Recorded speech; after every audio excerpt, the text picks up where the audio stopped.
සුමංගල දිගින් දිගටම නෝරට කරදර කරනවා. ඇත්තටම නෝරව උසාවියක් කරගෙන යන්න හදනවා. ඒ විතරක් නෙමෙයි. නෝර සුමංගලට ඉඩම විකුණා. ඉතින් ඒකයාගේ මහත්තයගේ කියලා දැනත් ඒ වැරද්ද කළා. මෙතනදී නෝරව තමයි කරදරේ දාන්න හදන්නේ. හැබැයි ඉතින් ඒ ගත්ත තීරණේ ලොකු වැරද්දක් තියෙනවා. මොකද නෝර කවදාවත් ඒ වගේ දෙයක් කරේ නැහැ. නෝරට තව කාටවත් කරදරයක් කරන්න උවමනාවකුත් නැහැ. ඒක තමයි ඉතින් ඇත්තම කතාව. ඉතින් නෝරගේ ජීවිතේ නෝරා මේ වෙලාවේදී විඳින්න ඕන ගොඩාක් කරදර විඳලා ඉවරයි. හැබැයි ඒ කිසිම දෙයක බරපතලක් කමක් ඇත්තටම සුමංගලට තේරෙන්නේ නැහැ. සුමංගලට ඕන කරන්නේ එක දෙයක් විතරයි. සුමංගලට ඕන කරන්නේ කොහොම හරි කරලා මේ දීපල අයිති කර ගන්න. ඔය බංගලාව අයිති කරගෙන එතන Tamanට ඕන විදිහට ක්ලබ් එකක් දාන්න පුළුවන් වෙයි කියලා තමයි එයා හිතන්නේ.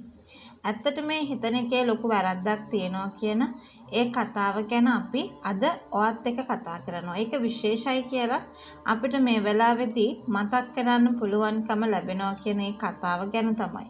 අද අපි විශේෂම දෙයක් විදියට ඔයත් එක්ක එකතු වෙලා මතක් කරන්න පුළුවන්කම තියෙන්නේ.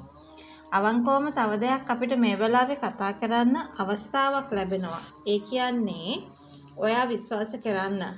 ඒ තමයි මස්සුදා ඉන්නකම් නෝරට කරදරයක් කරන්න කාටවත් අවස්ථාවක් දෙන්න පුළුවන් කමක් නැහැ කියන එක මම විශ්වාස කරනවා. ඇත්තටම ඒක අපිට මෙන්න මේ විදියට පැහැදිලි කරලා දෙන්නත් පුළුවන් වෙනවා. ඒ කියන්නේ මස්සුදා කියන්නේ පොලිසිය කෙනෙක්. එයා හැබැයි ඒක පෙන්වන්න උත්සාහ කරන්නේ. එයා ගොඩාක් වෙලාවට හැමදේම සංගවගෙන ඉන්න තමයි උත්සාහයක් දරාගෙන යන්නේ කියන කතාව අපි විශේෂයෙන්ම කතා කරන්න උනන්දුවක් තියාගන්නවා. ඉතින් අනිවාර්යෙන් අපිට බලාපොරොත්තු වෙන්න හැකියාවක් තියෙනවා මේ ගැන.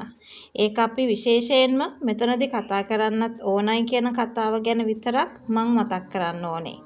ඇත්තටම කියනවා නම් දැන් ඉස්සරහට වෙන්නේ මස්සුදා මේ නෝරට විරුද්ධව වැඩ කරන මේ මිනිස්සයාට ලේසියෙන් ඉඩක් ලබා දෙන එකක් නැහැ කියන විශ්වාසය ඔයාටයි මටයි මේ වෙලාවේ තියාගෙන යන්න පුළුවන්. ඒක තමයි අපි විශ්වාස කර යුතු ලොකුම කාරණාව කියන කතාව මට මේ වෙලාවේ මතක් කරන්න පුළුවන්කමක් තියෙනවා කියන දේ ගැනත් අද විශේෂයක් කළම කතා කරන්න සූදානමක් ඇති කරගෙන ඉන්නවා.